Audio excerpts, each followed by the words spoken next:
Bonjour à tous.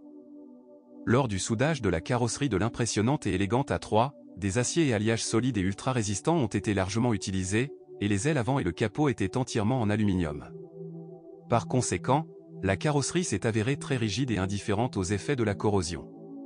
Et la peinture adhère assez fermement au métal. Bien que des éclats et des rayures sur la partie avant du corps apparaissent après 2 ans d'utilisation.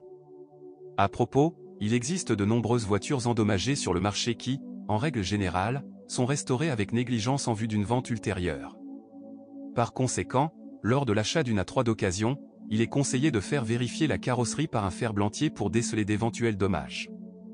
Sur l'exemple que vous aimez, c'est aussi une bonne idée de vérifier l'ouverture et la fermeture des portes. De nombreux propriétaires se plaignent du grincement extrêmement désagréable des serrures et des limiteurs de porte.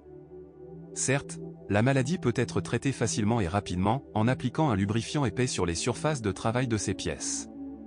D'ailleurs, nombreux sont les propriétaires des A3 qui ne sont pas satisfaits de l'isolation phonique des passages de roues.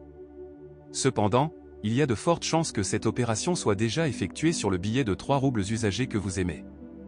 Quant aux moteurs, ils sont tous turbocompressés et fonctionnent tous à l'essence avec un indice d'octane d'au moins 95.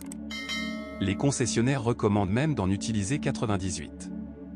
Les moteurs sont modernes et techniquement complexes, ils ont un rendement assez élevé pour les moteurs à essence, c'est pourquoi ils sont assez réticents à dégager de la chaleur. Pour réchauffer rapidement la cabine à une température confortable, de nombreux propriétaires installent des préchauffeurs.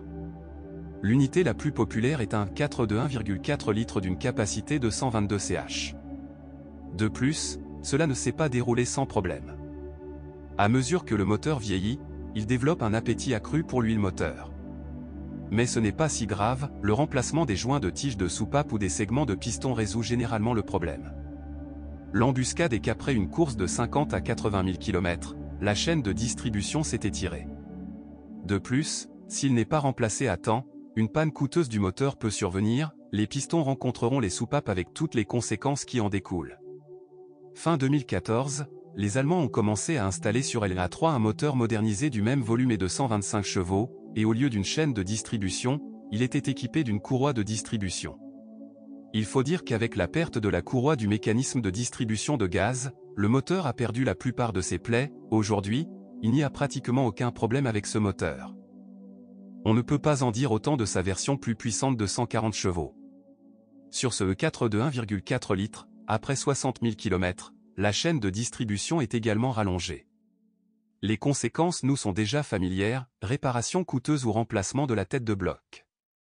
De plus, la pompe à carburant et les injecteurs sont très sensibles à la qualité du carburant.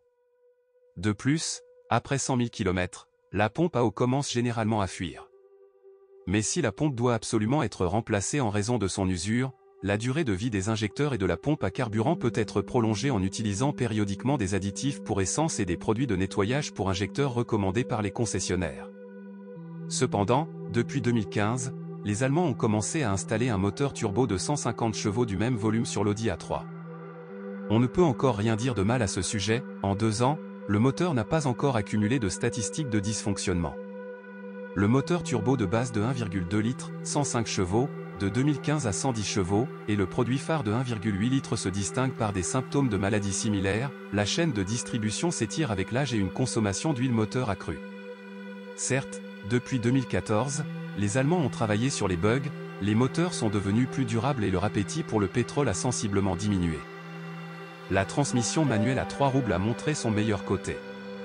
Il n'y a pratiquement aucune plainte à ce sujet. Peut-être qu'au bout de 100 000 km, les joints d'huile commenceront à transpirer ou le mécanisme de commutation pourrait se desserrer. Une autre chose est le robot S-Tronic à 7 vitesses avec double embrayage à sec. Sur les premières voitures, cette unité pouvait à peine supporter 30 000 à 40 000 km avant de remplacer l'embrayage et l'unité mécatronique. La boîte a été modernisée à plusieurs reprises, mais il n'a jamais été possible d'atteindre la durée de vie appropriée.